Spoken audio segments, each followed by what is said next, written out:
ওয়াকফ বিলটা কি? সেটাও ঠিক আমি এখন বুঝতে পারছি না। এবার এটুকু শুনেছি যে ওয়াকফ বোর্ডের বিল যেটা হুম। পূর্বপুরুষ থেকে চলে আসছে, আচ্ছা। সেই জায়গা থেকে কিছুটা মানে ওর গোষ্ঠী বলতে কি, আমি ওয়াকফ বোর্ডের আমার প্রচুর সম্পত্তি, আমার 500 বিঘা সম্পত্তি। আচ্ছা আমি একটা অভাবী মানুষ, আচ্ছা তার কাছে 100 বিঘা দান করে দিয়েছি। আচ্ছা এই থেকে যা পয়সা হবে এই গরিব লোকের কাছে বন্টন হবে।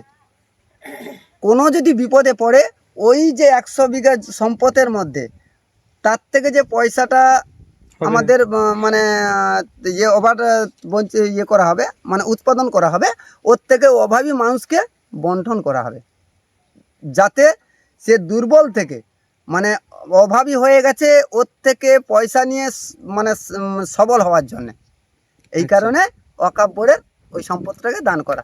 আর কিছুটা ওর যে একটা মানুষ আছে, প্রত্যেকে তো আর একই সমান থাকতে পারে না, কিছু মানুষ ওর থেকে নিয়ে ওই সম্পদটাকে নিয়ে আত্মসাৎ করছে, নিজের পকেট ভরাচ্ছে।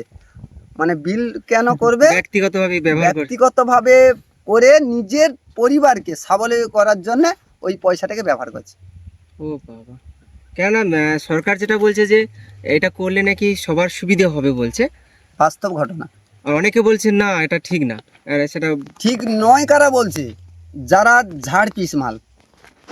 আমি ঝেড়ে খাচ্ছি, ওই সম্পদ থেকে কষ্টটা হবে আমার, আচ্ছা কষ্টটা আমার হচ্ছে। আর ওইটা যখন বন্টন করে দেবে, দেখা যাবে সরকারের খাতায় চলে যাবে।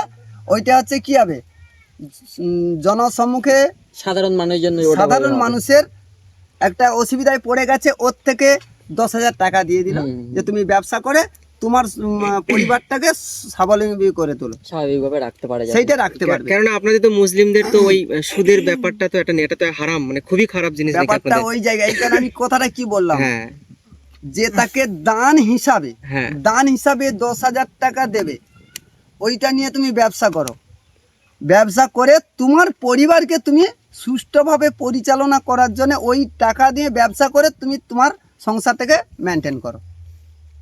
এটা হচ্ছে সরকার চাইছে। আর এইটা যেটা মনে করছি এটা খুব ভালো কাজ। কেন অনেক এটা আমার বড় আছে নাকি জায়গা